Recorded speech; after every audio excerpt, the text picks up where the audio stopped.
Well, what we know right now is that there's an appointment that's been made for our attorney to meet with the judge, and we hope that we'll get some more information from there.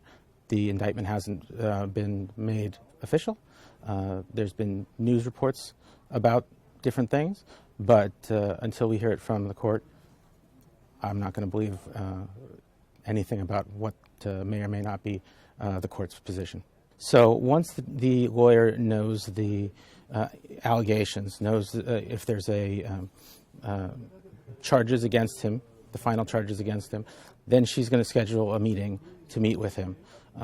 Since she's been assigned as his lawyer, they have not met.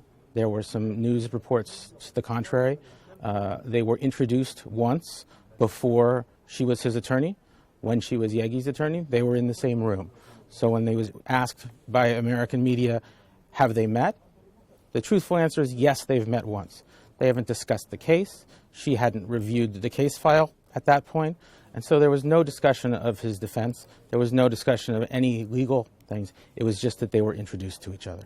We've always said that we want to go through the process. We wanted Iran to go through their process and take Jason, if necessary, to have a court to be able to put up a defense so that he can respond to the allegations, and that hasn't happened. Obviously, he shouldn't have been there for 9 months. It shouldn't have taken that long. It typically doesn't, but in this case, it's been delayed many times. We don't know why. They haven't said, but here we are now, 9 months later, with allegations that he introduced some people to each other 9 years ago, that somebody came to my father's funeral. Are you responsible for everybody that comes to your father's funeral? It's silly. If it wasn't for my brother being in jail, it would be silly. I would laugh at it.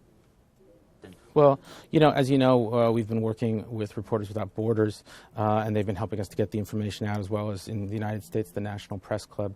We've got this petition that we've put up at change.org/freejason. 400,000 people around the world have signed the petition from 140 different countries. We've got a lot of different people, celebrities and very important people that have signed on there. In terms of your question about the U.S. government, we don't get a lot of information from them. We talk to them occasionally, and they say the same kinds of things that they say on TV when they're asked by the reporters. There's conversations that are going on. They happen at the same time whenever they get together, because the two countries are having bilateral communications. Now they can talk back and forth instead of through intermediaries. But that nothing really other than that. They make requests. They say, what's going on with Jason?